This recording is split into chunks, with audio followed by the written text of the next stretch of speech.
We just saw Ghostbusters last night, but it wasn't the Eternals. It was pretty...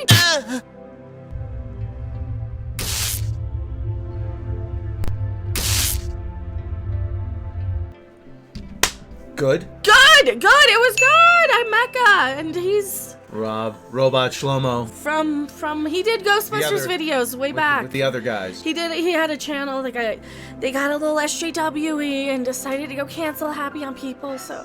We're gonna get into a lot of spoilers later on in here, so... Oh, we liked it though, we really, really liked it. We got to see it yesterday, and we said, when I actually play the right movie... It was great. Actually, yes. The Eternals was hilarious in all the wrong ways. Hilariously bad, the Eternals. Yeah, we sat down, a packed theater full of everybody. This is the first time we've actually gotten to see a movie in the theater together, too. So, packed theater. So we went packed theater on an Imax Theater, and they start with this scroll, and I'm like, this is not Ghostbusters. I thought it might be for a second. Yeah, and then you start reading, and then we heard somebody behind us say, this is the wrong movie, this is the Eternals, oh, they're playing the Eternals again. And then it goes into this Marvel thing, and it's like, oh no. And we got like 5 minutes of the Eternals, and it was awful. Oscar winner director Chloe Zhao, can't take it back. It was like a Jupiter Ascending level bad. They did give us free popcorn and a soda. Yeah, so we were gonna go back and probably watch the Kingsman and get some free popcorn and free soda or I still Spider-Man. haven't seen the first Kingsman. Oh, I'm gonna make him watch Kingsman, that's good. But Ghostbusters, we gotta talk about Ghostbusters. Ghostbusters! Okay, without spoiling it, so we're gonna do the no spoiler part here real quick. Without spoiling it, it's really, it hits you in the feels. It's very sweet. Yes. It's got a way of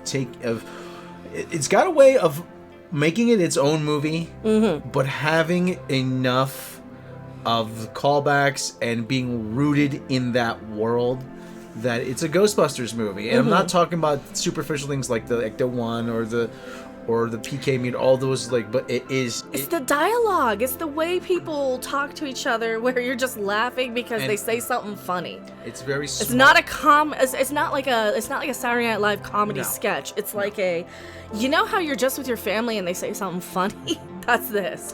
And that's why Ghostbusters was good too. It's smartly written. It is very thoughtfully written, and it's very heartfelt.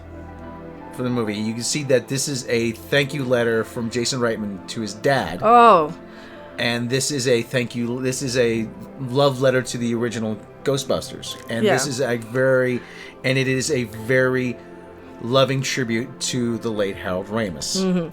And I want to say this is does Jason Reitman have a daughter? I think this is it just really, I probably read that somewhere, but if he doesn't, this is the type of guy who's writing a love letter to his daughter, it feels like too. So just all of the things. I mean, there are ways in which this movie makes you feel connected to, it's like you see how your family is in ways that you might not realize. I'm trying not to spoil this. I'm really desperately trying not to spoil this in this first part. It shows you your family may not be perfect, but they're doing the best they can. They're doing the best they can, and sometimes they do things that you might not understand in the interim, in the short term, but it makes perfect sense to them. Yeah, it makes perfect sense to them.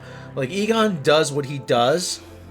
And my dad was out of the picture. My dad was out of the picture. Well, we kind of know without spoiling. It's all in the it's all in there. It's all in the trailer. Yeah, my dad does what he does, but he knows it's not that he's neglecting his family. He's very much fighting for his family. Well, Man Beyond, the Cobra Kai of Ghostbusters. Yes. Yeah, they kind of did that. Because... Oh, I don't want to spoil it, but one of the things that I loved about Cobra Kai is that they don't give you all new characters right away. No. And I'm not going to spoil who and what or anything, but you have real, the feel and the sense of real Ghostbusters throughout the entire movie. In the beginning, and then shortly after, you introduce the family, and then it's like, oh, and now here's our Ghostbuster...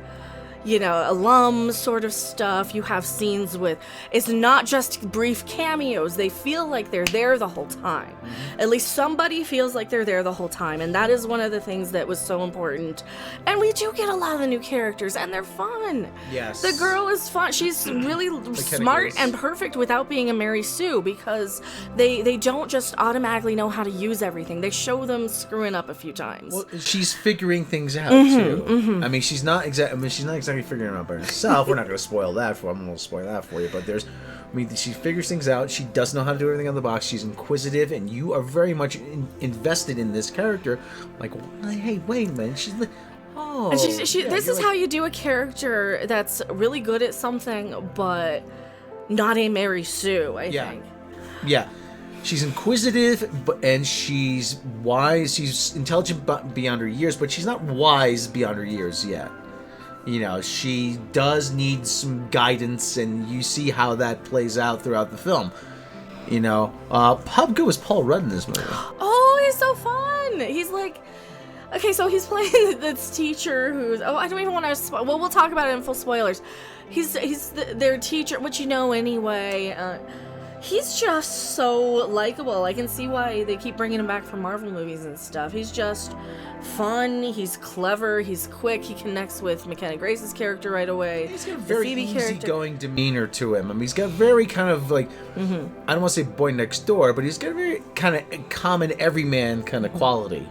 Critics are trying to bomb it. The critics are mad that a man did what women Ghostbusters couldn't. Yeah. And that is continue the thing. The best, I don't want to call it revenge, but the best thing that this movie can do is be successful. And, and a lot of critics go, well, they didn't subvert expectations. I'm like, yeah, you don't want a movie like this to subvert your expectations. You want to get exactly what you want out of it, knowing what you're going in for. I went in for a Ghostbusters movie, and we got a Ghostbusters movie. It was a cute little small town. It was very Spielbergian, and it really felt a little... It felt more like a Spielberg movie than The Lost Boys from the trailer, but there was enough there to there's so many fun things. Almost like a Goonies. Yeah. I mean, the kids take most of the charge, and the parents are kind of... Or the mom is kind of just there along for the ride, but they're not idiots. But they're not. The parents aren't idiots, and the kids aren't unlikable, and the kids aren't useless. And yes, there's a lot of diversity, and people are gonna call it Wokebusters because, pretty much you've got your checklist of side characters. But it's not, nobody's talking about their racial or gender struggles or, clearly you just didn't have what it took to be a Ghostbuster. No, none of that crap in this one. I would have been a Ghostbuster, but the man kept me down. No, there was none of that. None of that. It's very much a... Well, there is some things that I think some people are going to look at it and say, they made one character unlikable, and they made one character this and that, and then they talked down there, which we'll get into the full spoiler part. I think that they redeemed it by giving you the ending. The ending is what kind of redeemed how they set up and how they talk down about a certain character in this. And we're going to get into... We're going to get into in the spoiler section. In the spoiler section. So I give this about 4.5 Chewbaccas. Out of what? 6. Out of 6? That low? 4? No, that's actually really good. Okay. That's actually really good. See, there's the Chewbacca scale is 1 through 5, but there's a 6th Chewbacca for movies that are so awesome that 5 cannot contain them. So 4.5 is actually a really good score. So... God. It's not a perfect movie, but you know what? It's a damn good time. Be prepared for... I'm not going to give away the ending, but be prepared to get your Kleenex out. I mean, and get verklempt.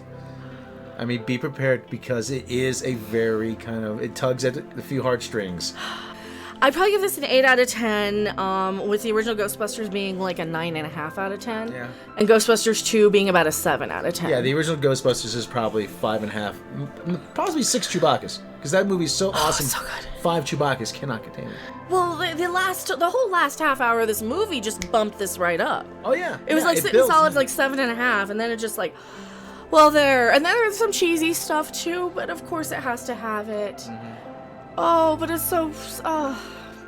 But it's really good. Like I said, it's a damn good time. And how many blockbusters have let us down recently? Yeah, and this wasn't like a huge big budget movie. I mean, you have Jason Reitman coming in, who's kind of an indie, he's a smaller, more, personal connection sort of family indie director. And this does have kind of a smaller feel to it. I mean, yeah, whether the original Ghostbusters was a huge blockbuster, this does have sort of a smaller kind of. But it kind of needs it. Yeah, it does. Because then you feel like, because it's such a small setting. I mean, the town is so small and remote, and you just feel like you're transported away into that little world for Somerville, Oklahoma, yeah.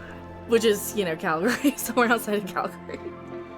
So yeah, 8 out of 10, and this is the full spoiler-free part. Now we're going to go into spoilers, and that's going to be on the live stream that I'm going to leave up, but just watch this video separate if you don't want any spoilers. We highly recommend it.